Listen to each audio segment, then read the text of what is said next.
Hey everyone, welcome back to GSA Schedule Federal Buyers Set Aside Training, Part 4, Step 1B, How to Clean Up Your Research Reports. I'm really breaking it down for you, right? Step 1B, I just have to do it that way because I need to learn how not to give you too much information at once. I need you to really absorb the part that's really important for you to start finding these contracts and do your homework, your research, so that you can have it all together. If you just do this in the beginning, it'll all start coming together. But if you don't do this, and if I don't help you get this right, you'll waste a lot of time in industry, a lot of time and energy, and you will never win. So I need to make sure we get this right. So there's nothing wrong with me breaking it down. I don't mind. So let's get started. I'm Michelle Brown with Federal Certifications and Training Programs with FedBiz Now and FedBiz Exchange. So in this video, I will teach you how to clean up your research report. Every time in class, when I have big classes and people are everywhere and they see the report, they're so excited to start doing their research in the second half of the class, but they see that we have to do this reporting, they're excited, but then when they see the actual report, they're like, oh my God. And it does look pretty nasty. I mean, it doesn't look very nice, but I make it look very pretty. I teach you how to do that. And it can be overwhelming, but it really is not that bad. You can do it in 5 to 10 minutes or less once you know how to do it. It really is not a big deal. So that's what I'm going to do in this video. So we already ran our report. You can go back to part 4, step 1, and run the research report. You get the research report, and then this is what you're going to do. You're going to take this report. We already talked about what it looks like in part 4, step 1. So we're going to clean it up right now. We know what it looks like. We know that it's not looking great.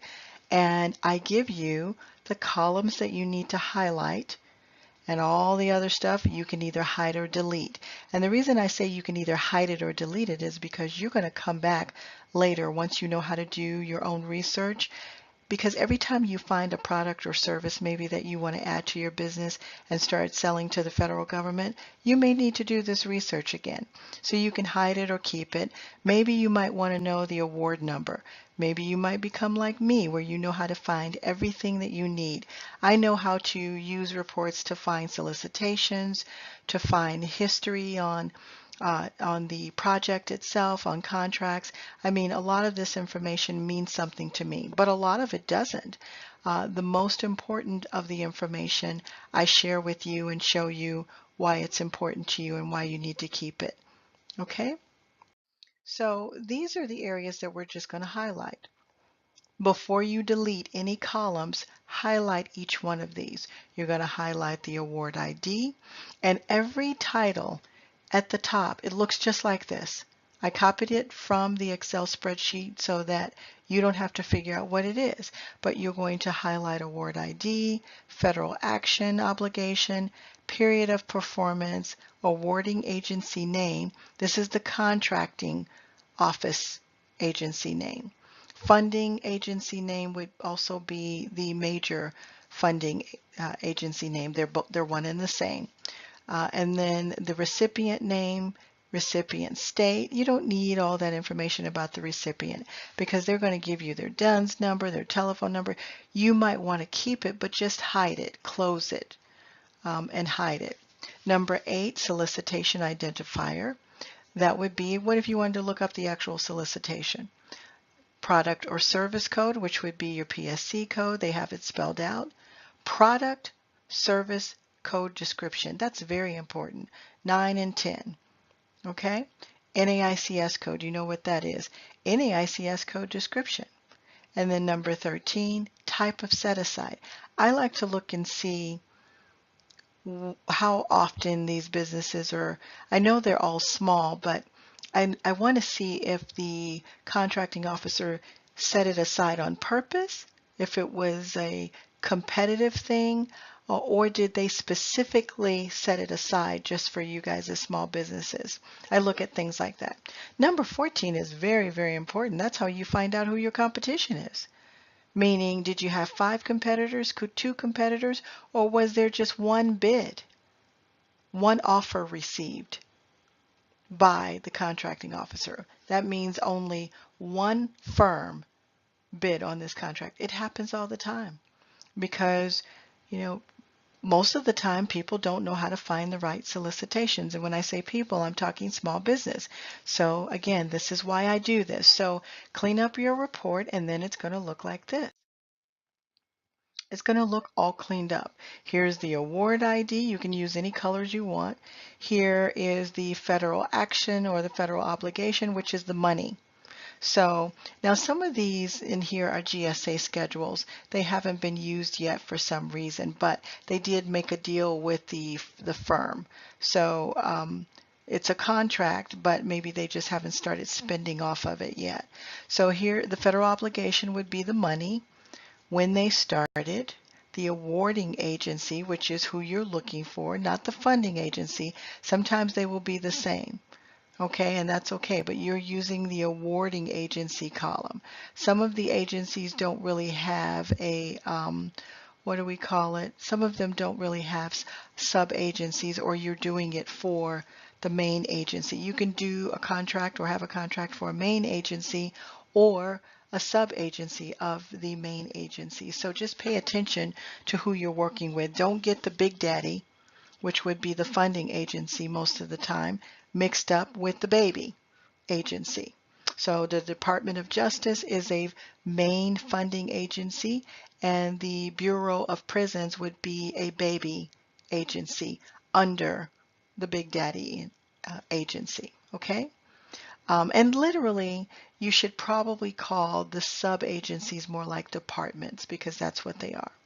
Then you have the recipient name, which is your competitor.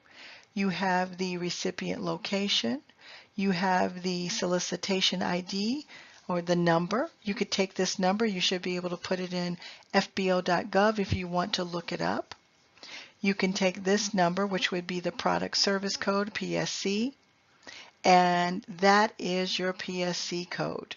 Okay? If this description is right, because the description for the code is right next to it. If this description is right, then this is your code. So you could use the keywords. If you highlight, click on this area right here, any one of these cells, and see if this description describes what you do or sell. If it does, then this is your PSC code. Okay, and it's just one. So you need to use a document to write down those things. If you're in class, I ask you to use my documents that I give you to write down your PSC codes that you just learned and discovered, or your NAICS codes. And here's your NAICS code. Here they are over here. Now I ran a general report. That's why I have different codes. You're going to start out with one NAICS code that you're going to run a report on. So all of yours is going to be the same up and down here, but your PSC codes are going to be different. Okay? Because you're looking for PSC codes. Remember, this is where you're going to find them. Unless you go into SAM and do an update, you're going to find them only through your research. Okay? And then they even have the NAICS code description. We didn't used to have that, but we do now. Now, look over here, number of offers received. You see these 999? These are usually full and open competition. This is not a true set-aside report, because if it were, you wouldn't see any of these 999s. Well, that's not necessarily true. They could have had something run as a full and open competition with no set-asides, and a total small business could win. But this is not a total small business report. You do see some small businesses on here, but this is mostly full and open competition. Looks like what I did was I was just looking for some GSA reports. So I just ran a GSA schedule report and I cleaned it up. But what if I had run a total small business report? If I had run a total small business with set-asides, then most of the small business set-asides would be here. These numbers would be very small. like these are. You see how this is a small business competed on something he only has 9? It looks more like that. So when you run yours, you're going to see the number of offers received very small most of the time. If you see more than 10, I would be surprised, very surprised. But that just tells you what your competition is, not that it matters to the point where you won't bid, because you have to bid so that the contracting officers can get to know who you are. But that's what your new report is going to look like, all cleaned up. Then you can print it out and use it. So once it's cleaned up, you need to at least consider you're going to learn from the highlighted columns. So we only highlighted the columns needed to use in our research. Okay? You don't need to highlight all of them. You need to highlight the ones I went through, the ones I told you about. You're looking for the agency in your industry. So if this report was good for you, meaning this code that you use to run your report, the PSC codes look right, the NAICS codes, that's a good NAICS code number because it's giving you a lot of activity. If all of the descriptions look good, if I were you, if I saw some descriptions that were perfect, I would highlight all the way across so that I can study those opportunities that appear to match what I do, what I produce, what I offer, my products, my services. So it also tells you, oh yes, I did run this report specifically for GSA. So if we were looking for GSA, which we are, this is GSA training, so I'm glad I did this. Sometimes I do things that more ahead than I remember that I do, but this is GSA, so all of these are GSA schedule IDs. And I actually, if you came to my GSA class, I actually gave you a GSA report that looks very similar to this.